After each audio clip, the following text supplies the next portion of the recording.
21ஆம் அதிகாரம் 21ஆம் அதிகாரம் 31வது வசனத்தை நாம் வாசிக்கலாமே. நீதிமொழிகள் 21:31வது வசனத்தை நாம் வாசிக்கலாம்.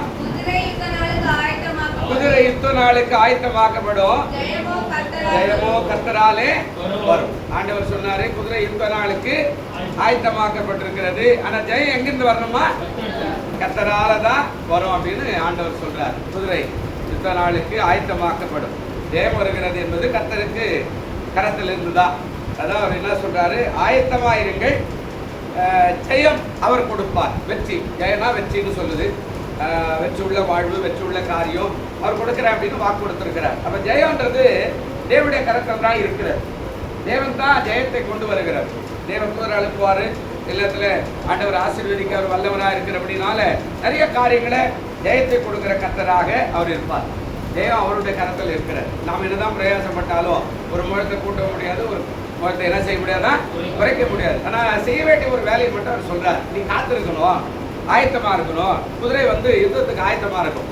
ஏன்னா எப்போ போர் நடக்கும்னு சொல்ல முடியாது. நீங்க பாத்தீங்கன்னா டெய்லி இந்த பீச்ல எல்லாம் நீங்க போய் பாருங்க, காலையில் அந்த தலைமை செயலகத்தாண்ட பரேட் பண்ணிருப்பாங்க எல்லாம். அதே மாதிரி எழும்பூர்ல நீங்க போய் பாத்தீங்கன்னா இந்த ராஜரத்ன ஸ்டேடியத்துல ஓடிட்டு இருப்பாங்க, குதிரையெல்லாம் ஓடிட்டு இருப்பாங்க. குதிரையெல்லாம் ஓடுவாங்க, உட்காந்து போவாங்க, ஆக்ஷன் கொடுப்பாங்க, எல்லாமே நடந்துருப்பாங்க. ஏன்னா எப்போ பயிற்சிக்கு போகணும்னு தெரியாது, எப்போ இது மாதிரி கலவரம் நடக்கணும்னு தெரியாது, எப்போ இது மாதிரிலாம் அவங்க வரைக்கும் ஆயத்தம் பண்ணி வச்சிருப்பாங்க. அதுக்கு நல்ல சாப்பாடு கொடுப்பாங்க, நல்ல உணவு கொடுப்பாங்க, நல்ல தண்ணி கொடுப்பாங்க, அதனால தேய்ச்சி எந்த விதமான வியாதி வரக்கூடாது அதுக்கான பாதுகாப்பு இருப்பாங்க. டாக்டர் செக் பண்ணுவாங்க, அந்த குதிரையை ரெடி பண்ணி வைப்பாங்க, காலை மடக்கி பார்ப்பாங்க, இந்த காலை மடக்கி பார்ப்பாங்க. ஏன்னா ஓடணும், ரன்னிங்கில் வரணும், ஆக்ரோஷமாக யுத்தம் வரும்போதெல்லாம் அதுக்கு வேலை நிறையா இருக்கும். அது வரைக்கும் இதை நல்லா ஆயத்தம் பண்ணி வச்சிருப்பாங்க. அப்போ ஆண்டவர் சொல்றாரு குதிரை யுத்த நாளுக்கு ஆயத்தமாக்கப்படும். குதிரையை நம்பி இருக்கிறவன் இல்லை, ஆனால் ரட்சிப்பையும் கிருபையை கொடுக்குற ஜெயத்தை கொடுக்குற நம்முடைய ஆண்டவராக இயேசு. அப்ப நம்ம ஒவ்வொரு நாளும் இன்னைக்கு வேலை முடி போச்சுப்பா, அப்ப அந்த வேலை முடி போச்சுப்பா அப்படியெல்லாம் இல்லாம நம்ம ஆயத்தமா காத்திருக்கணுமா?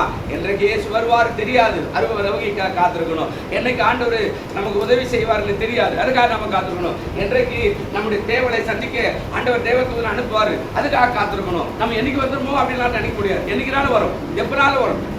கலவரம் எப்பவும் வரும். பாருங்க, வடநாட்டில் அங்கே பெரிய திருவிழா, அது போய் முடிவு 30 பேர் செத்து போயிட்டாங்கன்னு சொல்றாங்க. 30 பேர் மெரிச்சு செத்து போயிட்டாங்க. 10 கோடி பேர் உள்ள போய் நொஞ்சா இன்னும் அவன் முன்னாடி இருக்கிற எல்லாம் ஊந்து ஒன்றா தண்ணியில் போய் நீச்சல் தெரியாத செத்து போயிட்டாங்க நிறைய பேர். இப்போ அங்கே போய் ராணுவம் வேலை செய்யுது, இப்போ கட்டுப்பாடு போடு, போகக்கூடாது, வரக்கூடாது. பாருங்க, அப்போ ஆயத்தமாக இருந்தால் தான் தண்ணியில் போய் வேலை செய்து செத்து போன தூக்கிட்டு வரதுக்கு அவனுக்கு ஆயத்த பயிற்சி. அவன் சாப்பிட்டு எப்பனா வரும்போது எதுவும் பார்த்துக்கலாம், எப்பனா வரும்போது சண்டை போட்டுக்கலாம் அப்படின்னா தோத்துருவான். அப்போ நீங்களும் நானும் ஆண்டவர் சொல்றாரு, நீங்கள் குதிரை நாளுக்கு எது சொல்ற, குதிரை யுத்த நாளுக்கு ஆயத்த பார்க்க முடியும். எப்போ யுத்தம் வருமோ தெரியாது. அதனால சொன்னேன், நான் உங்களை திக்கற்றவளாய் விட, உங்க இடத்துல நான் என்ன செய்வேன், அப்ப நான் வருவேன் அப்படின்னா ஆயத்தமா எப்பனாலும் வருவேன். ஆமா, எப்ப பிரச்சனை வரும் சொல்ல முடியாது, என்னைக்குனாலும் வரும். நான் அதை முதல் தேதியிலே சொன்னாரு, ஆண்டவர் உணர்த்துறாரு, என்னைக்கு நாள் வரும். ஆனா ஆயத்தமாயிரு, எச்சரிக்கையாரு, ஜபத்தை பண்ணிக்கிட்டு, வேத வாசிப்பு, ஒழுங்கா சர்ச்சைக்கு போ, ஒழுங்கா காணிக்கு தசம் கொடு, ஒழுங்கா மற்றவர்களுக்கு அதாவது பிரேயர் பண்ணு, ஜனங்களுக்காக ஜெபி, அழிந்து பொருளுக்காக ஜெபி, தேசத்துக்காக அழி, அதுக்காக ஜெபம் பண்ணு, எல்லாத்துக்கும் ஆயத்தமாயிருந்து ஜெபம் பண்ணு. உனக்கு வருகிற இக்கட்டு ஆண்டவர் தள்ளி போட வல்லவராய் இருக்கிறார். அல்லேலூயா. நீ தூங்கக்கூடாது. ஆமா, நீயே தூங்கிட்டு பிள்ளைக்கு தூங்கதான் செய்யும். நீ முன்னாடி எழுந்துக்கணும், முன்னாடி எழுந்து உட்காந்து செவிக்கணும், முன்னாடி எழுந்து அழணும். அந்த போன வாரம் ஞாயிற்றுக்கிழமை கூட வந்தார் அந்த ஊழியக்காரர் சொன்னார்ல, எழுந்து பிள்ளை மேல கை வச்சு அந்த பிள்ளை தூக்கிட்டு போய் ஆசீர்வாதம் பண்ணணும். இன்னைக்கு இந்த பிள்ளை பள்ளிக்கு போகுது, இந்த பிள்ளை இந்த கல்லூரிக்கு போகுது, ஆண்டவர் இந்த பிள்ளை போய் வரும்போது செய்கிற சிறப்புமா ஒரு வழியில் எந்த விதமான ஆண்டவரே காரியம் நடக்கூடாது, ஆண்டவரே இவன் மேல தேவதூதரை கூட இருக்கட்டும், ஆண்டவரே பாதுகாக்கட்டும், ஆண்டவரே அவனுக்காக நீ ஆயத்தமா செவிக்கணும். நாம அதெல்லாம் செய்யாத,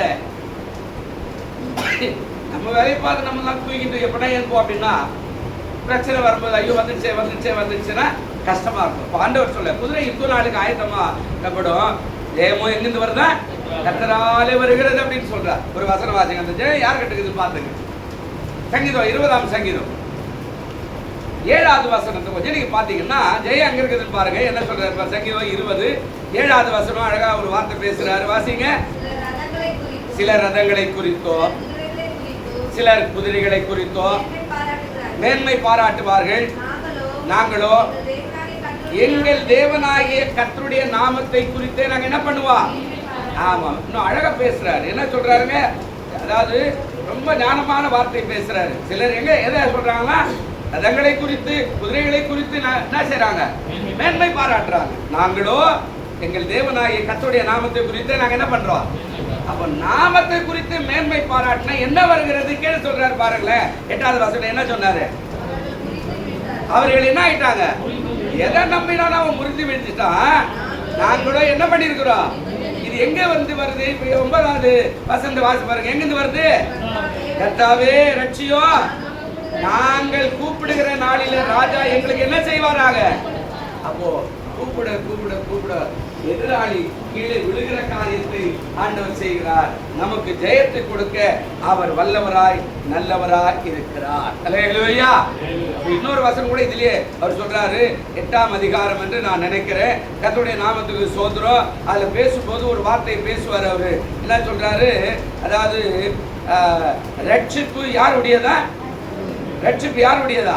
கர்த்தருடையது என்று அவர் அழகா ஒரு வார்த்தை பேசுவார். ரட்சிப்பு யாருடையது அப்படின்னா அது கர்த்தருடையதாக இருக்கிறது என்று சொல்லி ஆண்டவர் வேதத்துல சொல்றார். ரட்சிப்பு கர்த்தருடையது, அது வேற யாருக்கும் இல்லாத ஒரு காரியம். நான் தான் ரட்சிக்க முடியும் உன்னை. ஆண்டவர் சொல்றார், ஆயத்தமாய் தூங்காத, டெய்லியும் விழிப்பாவே இரு. எப்போ எப்படி சொல்ல முடியாது, அதனால விழிப்பா இல்ல. ஜெபிக்கிற வேலை, துதிக்கிற வேலை, வேதம் வாசிக்கிற வேலை, ஆராதிக்கிற வேலை, நம்ம எப்போ மேன்மை பாராட்டுகிறது, கர்த்தருடைய நாமத்தை குறித்து மேன்மை பாராட்டுகிற வேலை. நம்ம சிலத்துல அவரை விட்டுட்டு ஊர்க்காரியெல்லாம் மேன்மை பாராட்டு இருப்போம். அதனால விழுந்து போடுவேங்கன்னா ஏன் ஆண்டவர் தடுத்தார் அப்படியெல்லாம் இல்லை. பாருங்க, அந்த ரட்சிப்பு இன்னொரு இடத்துல எப்படி வருதா? 1 கொரிந்தியர் 15ஆம் அதிகாரம். 1 கொரிந்தியர் 15ஆம் அதிகாரம். அது சொல்றாரு. 1 கொரிந்தியர் 15ஆம் அதிகாரம் 57வது வசனத்தை கொஞ்சம் வாசித்து பாருங்களேன். என்ன சொல்றாரு பாருங்க. நம்முடைய கர்த்தராகிய இயேசு கிறிஸ்துவின்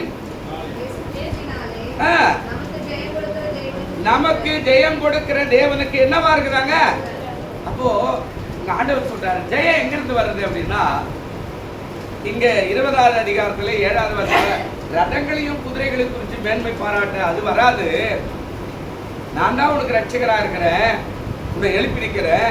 இங்க பழைய ஏற்பாட்டில் கூட ஒன்று இருக்கிறார். அதாவது 3ஆம் அதிகாரத்துல 8வது வசனத்துல பேசும்போது சொல்றாரு, ரட்சிப்பு கர்த்தருடையது, தேவரீருடைய ஆசீர்வாதம் உம்முடைய ஜனத்தின் மேல் இருப்பதா. இப்ப ரட்சிப்பு யாருடையது? கர்த்தருடையது. அவர் தான் ரட்சிக்கணும். இப்ப புதிய ஏற்பாட்டில் வரும்போது சொல்றாரு 15ல் அந்த 57ல என்ன சொன்னாருங்க? அந்த 57 என்ன சொன்னாரு? வாசிங்க, என்ன சொன்னாரு? கர்த்தராகிய இயேசு கிறிஸ்துவுடைய நாமத்தினாலே ஜெயம் கொடுக்கிற தேவனுக்கு. இப்போ அங்க சொன்ன ரட்சிப்புனா ஜெயம் நான் தான் கொடுக்கணும். இங்க சொல்றாரு, நம்முடைய கர்த்தராகிய இயேசு கிறிஸ்துவுடைய நாமத்தினாலே ஜெயம் கொடுக்கிற தேவனுக்கு நமக்கு எப்பவுமே ஜெயம் கொடுக்கிற அவர் தான். அல்லேலூயா. ஜெயம் அவர்கிட்ட தான் வரும். நீ எவ்வளவு பிரயாசப்பட்டா, நான் அதை இன்னைக்கு நேரத்தில் 30 வருஷமா நான் அதை கண்டுபிடிச்சிருக்கிறேன். எவ்வளோ பிரயாசப்பட்டாலும், ஓடி ஆடினால், எகிரி குச்சாலும் கீழே குச்சாலும், ரட்சிப்பு என்பது அவர் தான். ஜெயத்தை கொடுக்கிறவர் அவர் தான். அல்லேலூயா. ஆனால் நம்ம காத்திருக்கணும். ஆமா, நான் இந்த வருஷம் கூட சொல்லும்போது சொன்னேன், இந்த வெள்ளிக்கிழமை கூட வீட்டில் இருக்கிற சகோதரிமாரெல்லாம் வந்து உட்காந்து அழணும். உங்க வீட்டு காரியத்துக்கு ஜெயத்தை கொண்டு வர்றதுக்கு அவர் தான் காரியக்காரர். அதனால நீங்க உட்காந்து அழுது, ஆண்டவரே இந்த தேசத்துக்காக ஒரு தேசத்துக்காகனா உன் பின்னாடி ஒரு கூட்ட ஆத்மாவை ஆண்டவர் சபைக்கு அனுப்புவார். உன் பின்னாடி ஒரு கூட்ட ஆத்மா பரலோக ராஜ்யத்துக்கு நேரம் அனுப்புவார். நீ வீட்டில் உட்காந்து எனக்கு வேலை இருக்குது, எனக்கு அந்த வேலை இருக்குது அப்படின்றத கூட இங்க உட்காந்து அழுதியனா, கண்டிப்பாக காத்திருந்தேன்னா கர்த்தர் ஆசீர்வாதத்தை கொடுக்க அவர் வல்லவரா இருக்கு. அப்ப வீட்லயே தான் நீங்க என்ன பண்ணணும்? ஜெபிக்கணும். வீட்லயும் ஜெபிக்கணும், ஆயத்தமா இருக்கணும், உன் வேதத்தை திருப்பி கேட்கணும். ஒவ்வொரு நாளும் எத்தனை அதிகாரம் வாசிக்கிறேன், ஆயத்தமா. எப்ப பேசுவாரு, எப்படி பேசுவார் தெரியாது. நீ எனக்கு எப்போ பார்த்தாலும் வேலை இருக்குதுங்க, என்னால் முடியலைங்க அப்படியெல்லாம் நீ சொல்லவே கூடாது. அந்த உட்காந்து டிவி பார்க்குறோம், அது எவ்வளோ நேரம் எடுக்கிறோம். ஆனால் வேதத்தை வாசிக்கிறதுக்கு ஒரு நேரத்தை ஒதுக்கணும். ஜெபிக்கிற ஒரு நேரம், காலையில் சாயங்காலம் ஜெபிக்கணும். துன்பம் வராதபடி. துன்பம் வந்துட்டா எப்படி ஜெபி, துன்பம் வர்றதுக்கு முன்னாடி எப்படி ஜெபிக்கிறது, இதெல்லாம் கற்றுக் கொடுப்பாரு ஆண்டவர். ஆனால் நாம எதுவுமே செய்யாது, தூங்கிட்டு கடைசியில் ஆண்டவர் விட்டார்னா எப்படி பாருங்க. இங்கே சொல்றாரு ரட்சிப்பு என்னுடையது, அங்க சொல்றாரு அந்த ரட்சிப்பு மூலியமா தான் உனக்கு விடுதலை. இன்னொரு வசனம் சொல்றேன் பாருங்க. அந்த ரட்சிப்பு எப்படிப்பட்டதா இருக்குது அப்படின்னா, இந்த ஜெயத்தை கொடுக்கிறவர் கர்த்தராய் இருக்கிற ஒரு தேவன் தானே. அந்த ஜெயம் எப்படி வருதான் பாருங்க. அதே நீதிமொழி திருப்பி கொள்ளுங்க. இப்போ நீதிமொழிகள் 33ஆம் அதிகாரம் 12வது வசனத்தை சங்கீதம் இல்ல ஆமா சங்கீதம் 33ஆம் அதிகாரம் 12வது வசனத்தை கொஞ்சம் வாசிக்கலேன். சங்கீதம் 33 12வது வசனம். கர்த்தரை தங்களுக்கு தெய்வமாக கொண்டிருக்கிற ஜாதியும் ஜனமும். அடுத்த வசனம் வாசிங்க. கர்த்தர் வானத்திலிருந்து நோக்கி பார்த்து எல்லா மனுபுத்திரர் அவர் என்ன செய்யறாரா, யாருக்கு ஜெயம் கொடுக்கணும், யார் ஆயத்தமா இருக்கிறான். இவர் குதிரையை ஆயத்தப்படுத்தி போர்க்களத்தில் ஓடும் போது இந்த குதிரை எப்படி ஓடுது அப்படின்றது தான் ஆயத்தம். எப்படி ஒரு ஓட்ட பந்தயத்தில் ஓடுறாங்க பார்த்தீங்களா, அதுக்கான ஆயத்தம் பண்ணிருப்பான். காலிகளான அப்படியே ஸ்லோவில் ஓடுவான், கொஞ்சம் வேகமாக ஓடுவான், கொஞ்ச நேரம் இப்படிங்குவான், கொஞ்ச நேரம் இப்படிங்குவான், அளவோட தண்ணி குடிப்பான், அளவோட சாப்பிடுவான், உடம்ப கட்டுக்கோப்பா வச்சிருப்பான், காலை நல்லா இழுத்து பார்த்துட்டு இருப்பான். ஏன்னா ஓடுற போது எவ்வளோ ஓடணும், முன்னாடி எவ்வளோ நேரம் ஓடணும், கொஞ்சம் தாண்டா எவ்வளோ ஸ்பீடாக ஓடணும், இன்னும் கொஞ்சம் தாண்டா எவ்வளோ ஸ்பீடாக ஓடணும், கடைசி நேரத்தில் எவ்வளோ ஸ்பீடாக ஓடணும், எப்படி அந்த பரிசு எழுதணும், ஆயத்தம் பண்ணுற மாதிரி தான் குதிரையுடைய காரியம் கூட. போர்க்களத்தில் அந்த வாசனையை கண்டுபிடிச்சிருச்சு அப்படின்னா குதிரைக்கு இருக்கிற அந்த வெறி என்ன, அந்த போர்க்களத்தினுடைய வாசனை, அந்த கத்தி சட்டை வாசனையை கண்டுபிடிச்சிருச்சு அப்படின்னா குதிரையை அவனால கூட கட்டுப்படுத்த முடியாது. அவ்வளோ ஆக்ரோஷமா அந்த மூச்சு வரும் பாரு. அந்த மூச்சு விடும்போது நம்ம கையை கூட சுற்றுற அளவுக்கு அதனுடைய ஆக்ரோஷம் இருக்குமா, அந்த அளவுக்கு மூச்சு விட்டு போகுமா. அது சும்மா வாய்ந்து எப்போ ஆயத்தப்படுத்தி கழுவி வச்சத கையை காலை சரியா பார்த்து அதுக்கு மூச்சு குழு இல்லாதபடி வியாதி வராதபடி பாதுகாத்துக்கிற காரியத்துல ஜெயத்தை கொண்டு வருகிற பிரியமானவர்களே, நாம நேரம் கிடைக்கும் போதெல்லாம் ஆயத்தமா இருக்கணும், ஜெபிக்கணும், துதிக்கணும். கர்த்தருடைய ஆலயத்துக்கு வராம இருக்கவே கூடாது.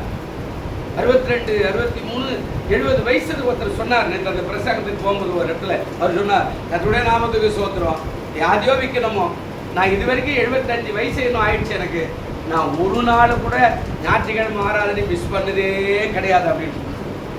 எனக்கு கவர்மெண்ட் சென்ட்ரல் கவர்மெண்ட் வேலை கிடைச்சது. நான் அந்த வேலையை கூட சொல்லுவேன், ஞாயிற்றுக்கிழமை வரமாட்டேன், நீ வரலன்னா உனக்கு வேலை இல்லை, பரவாயில்ல, நான் வேறு வேலைக்கு போயிடுறேன், எனக்கு ஞாயிற்றுக்கிழமை முக்கியம், எனக்கு ஆண்டவர் தான் முக்கியம்னு சொல்லிட்டு நான் சொல்லிட்டேன். அதுக்கப்புறம் அதே மேனேஜர் கூப்பிட்டு, பரவாயில்ல உங்களுக்கு ஞாயிற்றுக்கிழமை மேலே கொடுக்குற போகலாம், நான் இப்போ 75 வயசு கிட்ட வந்துட்டேன், நான் ஒரு நாள் இந்த ஞாயிற்றுக்கிழமையை கொராடிச்சாலும் சரி, எனக்கு வேதியானாலும் சரி, அவர் சொன்ன சாட்சி எல்லாத்துலேயும் நான் ஞாயிற்றுக்கிழமை ஒரு நாளும் நான் அட்டன் பண்ணாமல் இருந்ததே இல்லை. கர்த்தர் மட்டுமா என்னை உயர்த்துகிறார் அப்படின்னு சொன்னார். அல்லேலூயா. அவர் வந்த வழி தெரியும், கஷ்டப்பட்டு. ஆமாம், தகப்பன் 2 வயசுல இருக்கும்போதே செத்து போயிட்டார். அது சொன்ன சாட்சியில் எல்லாம் அழிஞ்சு ஒன்றுமே இல்லாத, வேலைக்கு கூட வழி இல்லாத, நடந்தே போய் வேலை செஞ்சு ஐசிஎஃப் பக்கத்தில் வந்து வேலை செஞ்சு 8 பேரை இன்டர்வியூ கொடுக்குறாங்க. 8 பேர் போனால் அதில் இருக்கிறது ஒரே ஒரு வேலை தான். அந்த ஒரு வேலை இவர் போய்கிறாரு, கர்த்தருக்கு சோதரி இவருக்கு தான் கொடுத்துக்கிறாங்க அந்த வேலையை. அவர் சொன்னாராம், நான் வேலைக்கு போகிறதுக்கு முன்னாடி ஆண்டவருடைய அழைப்பு போகிறதா ஊழியம் செய்யணும்னு. இவர் சொல்கிற, ஆண்டவரே ஊழியத்துக்கு போகிறதா வேலைக்கு போகிறதா, வேலைக்கு போனதான் எங்கள் அம்மா இருக்குது, காப்பாற்றணும், எங்கள் அம்மா ரொம்ப கஷ்டப்பட்டுக்கிறாங்க எனக்காக, நான் அந்த அம்மா காப்பாற்றணும், நான் ஊழியத்துக்கு வந்தால் எனக்கு சோறு போடுற ஆளே கிடையாது அப்படின் போது ஆண்டவர் வேலைக்கு போகக்கூடாது, நீ ஊழியத்தை போனால் கொஞ்ச நாள் வேலை செஞ்சுட்டு மறுபடியும் ஊழியத்துக்கு வந்தார்.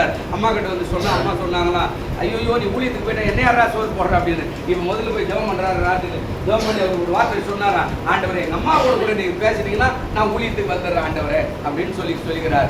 ஒரு நேரத்தில் 2 மணிக்கு எழுப்பி அவனை தட்டி எழுப்புறாரா வந்து அந்த அம்மா, என்னம்மா அப்படின்னா, ஆண்டவர் என்கிட்ட பேசினார், நீ ஊழியத்துக்கு போடா, கர்த்தர் என்னை பார்த்துக்குவார் அப்படின்னு சொல்லி அனுப்பிச்சிட்டாங்க. நல்லா கவனிங்க, ஆயத்தமா இருந்தா எப்போ ஆண்டவர் பேசுவார்னு யாருக்கும். நீங்க ஞாயிற்றுக்கிழமை ஆராதனை ரொம்ப அசட்டை எல்லாம் பண்ணக்கூடாது. வேலைக்கு போறேன், அங்க போறேன், வேலையை லீவ் போடு, ஒன்றும் பிரச்சனை கிடையாது. கர்த்தரை கூட வேலை ஒன்றும் பிரச்சனை கிடையாது, அவர் எப்படினாலும் போஷிப்பார். அவருக்கு முடியாத காரியன்றது ஒன்று இருக்குது, அது கட்டாயம் இருக்கும், அப்போ போகலாம் நம்ம.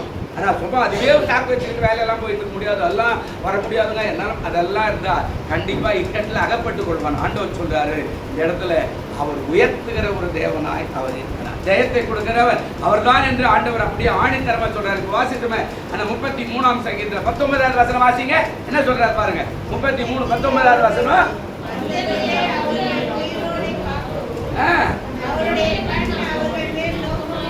பஞ்ச காலத்துல என்ன செய்யறாரா, நம்ம உயிரோட காக்கிறதுக்காக நான் அவருடைய கண்ணு நம்ம மேல அப்படியே சுலாவி கொண்டே இருக்கிறார். என் பிள்ளைகள் இல்லையா, எனக்காக ஆயத்தமா இருக்கிறவங்க இல்லையா, எனக்காக காத்து கொண்டிருக்கிறவங்க இல்லையா, என்னை நேசிக்கிறவங்க இல்லையா, என்னை எப்போது இரவும் பகலும் துதிக்கிறவங்க இல்லையா, என் வேதத்தை முறைப்படி வாசிக்கிறவங்க இல்லையா, என் வேதத்தை வாசித்து அதன்படி நடக்கிறவங்க இல்லையா, என் வேத பிரமாணத்தின்படி அவர்கள் ஆலயத்துக்கு சென்று என்னை ஆராதித்து என்னுடைய நாமத்தை உயர்த்துகிறவர்களவா, அப்போ அவர் மேல அவருடைய கண் அப்படியே உலாய் கொண்டிருக்கிறது. ஏதாவது ஒரு இக்கட்டு வந்தா கூட காப்பாற்றுவதற்கு தேவன் வல்லவராய் இருக்கிறார். அல்லேலூயா. அதான் சொன்னார், குதிரை யுத்த நாளுக்கு ஆயத்தமாக்கப்படும், ஜெயமோ கர்த்தரால தான் வரும், மனுஷனால் இல்லை. டாக்டர் சொல்லுவார், இப்படி சார் அப்படி செய்யணும் கூட சொன்னார். நீ முட்டி வலின்னு போய் ரொம்ப நாள் ஆயிடுச்சு, எனக்கு கிறிஸ்மஸ் மறுநாள் முட்டி வலி, நானும் டாக்டர்கிட்ட போகக்கூடாதுன்னு வைராகியமாக போராடி பார்த்து கொஞ்சம் கேரளாவுக்கு போய் வந்த உடனே மலை மேலே ஏறி இறங்கினால இவ்வளோ பெருசா வீக்கி போச்சு. உட்கார முடியல, ஏற்றுக்க முடியல. ஆண்டவரே, விசுவாசத்தை சற்று தளர்த்துக்கிறேன், தயவு செய்து நான் ஹாஸ்பிட்டலுக்கு போய் ஊசி போட்டு வரேன், ஆண்டவர்கிட்ட போய் ஊசி போட்டு மாத்திரை வாங்கி கொஞ்சம் பரவாயில்ல. அப்ப சொல்றாரு, நீங்க இந்தியன் டாய்லெட்டை வாழ்நாளில் பார்க்கக்கூடாது. நான் சிரிச்சேன், என் கூட சிரிச்சேன். என்ன எங்க நான் வாடகை வீட்டில் இருக்கிறேங்க, நான் போய் வேற டாய்லெட் கூட என்னை காலி பண்ணி விட்டுருவாங்க அப்படின்னா, ஓ அப்படி வேற இருக்குதா, சரி எப்படியோ அட்ஜஸ்ட் பண்ணு. நீ சில இடத்துல டாக்டர் சொல்றதெல்லாம் நடக்கிறது இல்லை, ஆனால் மேலே இருக்கிற டாக்டர் சொன்னா நடக்காது. இல்லையா, இந்தியன் டாய்லெட் விட்டு வேற எந்த டாய்லெட்டுக்கு போகிறது, எந்த வீட்டுக்காரன் கட்டி தருவான்?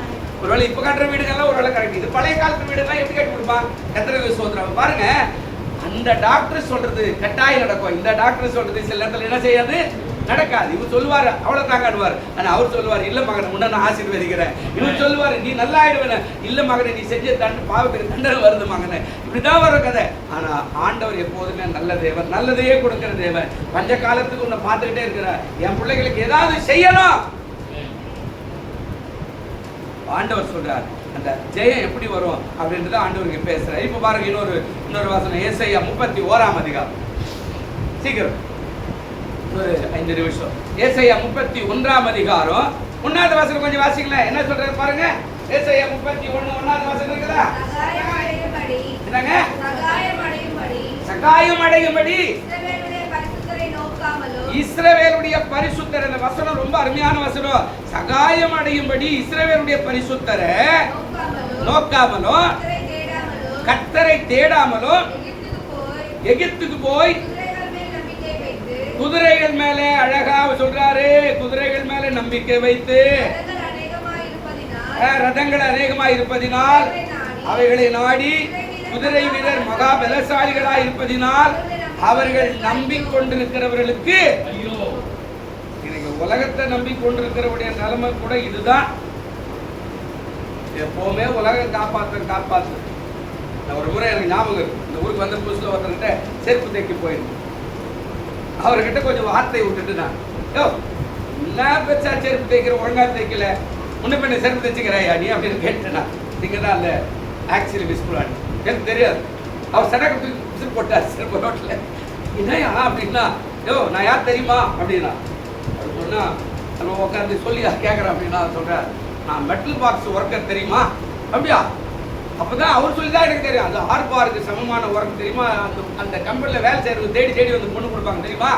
அப்படியேப்பட்ட ஒர்க்கர் என்ன செருப்பு செய்கிறேன்னா வேற வெக்க இல்லையா, அவன் மூடிவிடாயா கம்பெனி அப்படின்னா. அப்பா என்ன ஏன்னா எந்த கடவுளுமே கருணை காட்டலையா எங்களுக்கு சொன்னார்.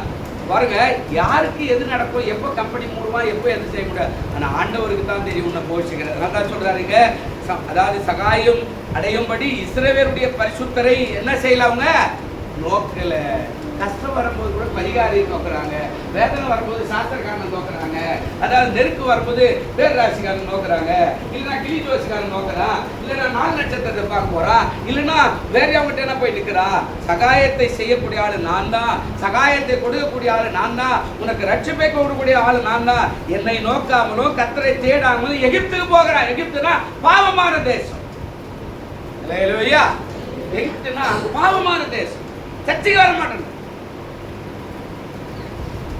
கஷ்டம் வரும்போது கூட சபையில வந்து தேவனே மன்னிச்சிரு அப்படின்னா ஆண்டவர் உடனே மன்னிச்சு இரக்கம் பாராட்டி அன்பு காட்டுறவரா இருக்கிற அந்த சபைக்கு வர மாட்டான். நான் அவனை போய் கேட்கறேன், நான் இவங்கிட்ட ஆலோசனை பண்றேன், நான் அவங்கிட்ட எங்க எதிர்காலத்தை நினைச்சுக்கிறேன் அப்படின்னு சொல்றான். ஆண்டவர் சொல்றாரு, உன் காலங்களின் கரத்தில் அல்லவோ இருக்கிற சங்கீதத்தில் 31 சொல்றார், உன் காலம் என் கையில் தயார் இருக்குது, உன்னை எத்தனை வருஷம் வாழ வைக்கணும்ன்றது என் கையில் தான் இருக்குது, நீ என்ன தேட மாட்டேங்குது. அதனால தாங்க சொல்றார் அவர்களுக்கு ஐயோ. இப்ப பாருங்க, அப்போ என்ன சொல்றாரு, ஜெயம் எங்கிருந்து வருது அப்படின்னா கர்த்தரால மாத்திரம்தான் பாருங்க. இன்னொரு வசனம் கூட வாசிடுங்க, கர்த்தருக்கு ஸ்தோத்திரம். எரேமியாவின் புத்தகம் 3ஆம் அதிகாரம் 23வது வசனம் வாசிங்களே. எரேமியா 32ஆம் அதிகாரம் 3வது வசனம் கொஞ்சம் வாசிங்க. இருக்குதா? எரேமியாவின் புத்தகம் 32 23வது வசனம் கொஞ்சம் வாசிங்க. இல்லையா? அவர்கள் அதற்குள் பிரவேசித்து அதை சுதந்தித்துக் கொண்டார்கள். ஆனாலும் அவர்கள் உமது சத்தத்துக்கு என்ன செய்யல? செவி கொடாமலோ உமது நியாயப்பிரமாணத்தின்படி நடவாமலோ செய்யும்படி நீர் அவர்கள் கற்பித்து ஒன்றையும் செய்யாமலும் போனார்கள். ஆதலால் இந்த தீங்கை எல்லாம் அவர்களுக்கு நேரிட வளர்ந்துட்டா. இப்ப இது வளர்ச்சி அடைந்த காரியம் எல்லாம் வந்தாச்சு. இப்ப மேல உள்ள வசனம் அழகா பேசுறாரு, அவருடைய பிதாக்களுக்கு நீ கொடுப்பேன் என்று ஆணையிட்ட பாலும் தேனும் ஓடிய தேசமாயிருக்கிற இந்த தேசத்தை அவர்களுக்கு கொடுத்தீரு. ஜெபம் பண்ணி கேட்கலாம், எல்லாத்தையும் கொடுத்தாரு. இப்ப ஜெபம் பண்ணி கேட்டது எல்லாம் கேட்டுட்டு உடனே ஏன்டா சர்ச்சுக்கு வரல அப்படின்னு கேட்டார்.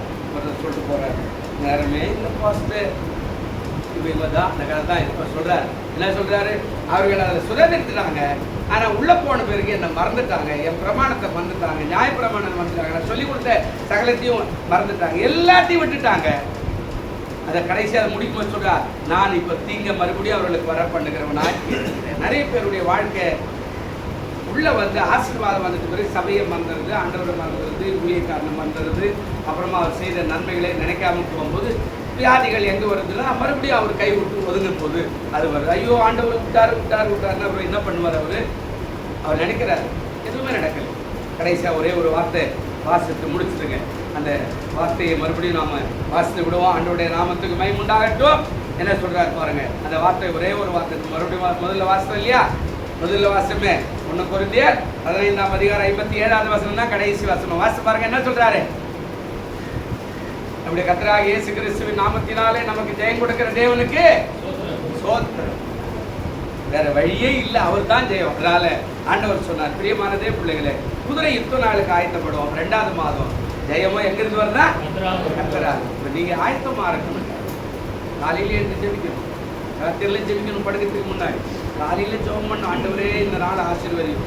பிள்ளைகளா சும்மா தூங்கிட்டு கதையெல்லாம் பேசக்கூடாது. சாக்கு போக்கு ஆண்டர் ஒத்துக்கவே மாட்டார். இன்னும் சொல்ல போனா சில பேர் கண்டதுக்கெல்லாம் போய் சொல்லுவோம், அதெல்லாம் மறந்துடுங்க.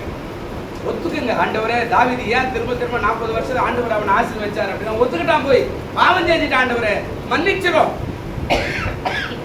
ஆண்டவரே, என்னதான் கொடுத்தாலும் வாங்கிக்கிறேன் ஆண்டவர்கிட்ட அர்ப்பணிச்சு. அதனால தான் அவன் எழுதும்போது ஒரு இடத்துல சொல்வார், நான் மனுஷனுடைய கைகளில் விழுவதை பார்க்கலாம், கர்த்தருடைய கரத்தில் விழுவேனாக, அவருடைய இரக்கம் மகா பெரியது. அல்லேலூயா. நான் அங்க போய் விழுந்தா அவன் என்ன ஞாபகத்திருப்பான், நான் இங்க வந்து விழுந்தா அவருடைய இரக்கம் மகா பெரிய, எப்பனாலும் என்னை இறக்கப்பட்டு அன்பு காட்டுவாரு, நான் பிழைச்சிக்குவேன். அதனால தான் 59ஆம் சங்கீதம் எழுதும்போது அவனை ஆண்டவர் திரும்ப உயர்ந்த ஸ்தானத்தில் வச்சார். பிரியமானவர்களே, நீங்க ஆயத்தமா இருக்கு. சபைக்கு உன் பிள்ளைகள் வரணும்னா நீங்க தூங்கக்கூடாது. ஆமா, மோசி கிட்ட கேட்கும் போது பார்வன் கேட்கிறான், உங்க ஆடு மாடெல்லாம் போய் ஆராதனை பட்டு வாங்க குடும்பம்னா சொல்றான், எகிப்துல ஒரு கன்று குட்டியோட குழம்பு கூட சாப்பிடாது, அதை என் தேவன் விரும்பல. எல்லாரும் மனாந்தத்தை போய் ஆராதிக்கணும். எகிப்துன்றது பாவம். நீ அங்க உட்கார வச்சுட்டு ஆடு மாடெல்லாம் வச்சு போய் நான் எந்த பள்ளிடுவாங்க போய் ஆண்டவர் சொல்றார், பிள்ளைகளை உயர்த்துவதற்கு ஆயத்தமா இருக்கிறார், உதவி செய்வார், ஒத்தாசை பண்ணுவார். ஆனால் நம்ம எப்பவுமே சபையை அற்பமாக நினைக்குவோம், வேதத்தை அற்பமாக நினைக்குவோம், ஜெபத்தை அற்பமாக நினைக்குவோம், காணிக்கைகள் அற்பமாக நினைக்குவோம். இல்லை இன்னும் கொஞ்சம் மேலே போய் அவருக்கு எது காணி ஊழியக்காரனுக்கு அசிங்கமாக பேசுறது, சபையை இது எல்லாத்தையும் விட்டுடுங்க. ஆண்டவரை நோக்கி பாருங்க, காத்துருங்க. உங்களுக்கு கஷ்டம் இருக்குதா காத்துருங்க, வறுமை இருக்குதா காத்துருங்க, வேதனை இருக்குதா காத்துருங்க, ஒருவேளை பிரச்சனை இருக்குதா காத்துருங்க, ஒருவேளை எதிர்பார்க்கிற திருமண காரியங்கள் நடக்கலையா காத்துருங்க. கண்டிப்பாக தேவன் நிச்சயமாய் உங்களுக்கு ஜெயத்தை கொடுக்காமல் ஓயவே மாட்டார். அல்லேலூயா. கண்டிப்பா நடக்கும். எத்தனை பேர் நம்மள அவசொல்லா பேசினா கூட காத்துரு, பார்த்து பாரு. காலம் வரும்போது அவர் செய்யற காரியத்தை கொஞ்சம் கொஞ்சமா உணர்ந்தேன்னா எவ்வளோ பெரிய அற்புதம் செஞ்சாருப்பா, நாம அவசரப்பட்டு எதெல்லாம் பண்ணிட்டு போகுது.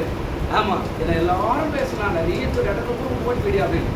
இல்லை கர்த்தர் தான் கொண்டாந்து வச்சுக்கிறாரு. எவன் என்ன பேசுறா எல்லாம் இருப்பான். நான் பாருங்க பேசணும்னா போயிட்டா இதே தெருவில் காத்திருக்கும் போது ஜெயத்தை கொடுக்கிற கர்த்தர் நம்முடைய ஆண்டவராகிய இயேசு. கண்களை மூடுவோம். நல்ல பிதாவே, இந்த காலை பொழுதுக்காய் நன்றி. 1ஆம் தேதி ஆராதனையில் இந்த பிப்ரவரி மாதம் ஆண்டவரே நாங்கள் நம்முடைய சமூகத்தில் வருகிற ஐயா, குதிரை யுத்த நாளுக்கு ஆயத்தமாக்கப்படும். ஜெயம் கர்த்தரால் வரும் என்று நீங்க சொன்னீங்களே, இந்த ஜெயத்தை ஆண்டவரே இன்றைக்கு வந்திருக்கிற பிள்ளைகளுக்கு கூட ஜெயம் என்று சொன்னால் வெற்றி என்று சொல்லப்படுகிறது. ஜெயம் என்றால் ஆண்டவரே அப்பா வெற்றி என்று சொல்லப்படுகிறது. இவர்களுக்கு வெற்றி உள்ள வாழ்க்கையை கொடுத்து உதவி செய். வந்திருக்கிற அத்தனை பேரையும் ஆசீர்வதி கிருபையினாலும் இயேசுவின் நாமத்தில் பார்த்து கொண்டிருக்கிற கேட்டுக்கொண்டிருக்கிற பிள்ளைகளுக்கு அற்புதங்கள் நடப்பதாக, ஜெயத்தை அனுப்புவீராக. ஆசீர்வதி இயேசுவின் நாமத்தில் வேண்டிக் கொள்கிறோம் நல்ல பிதாவே, ஆமென்.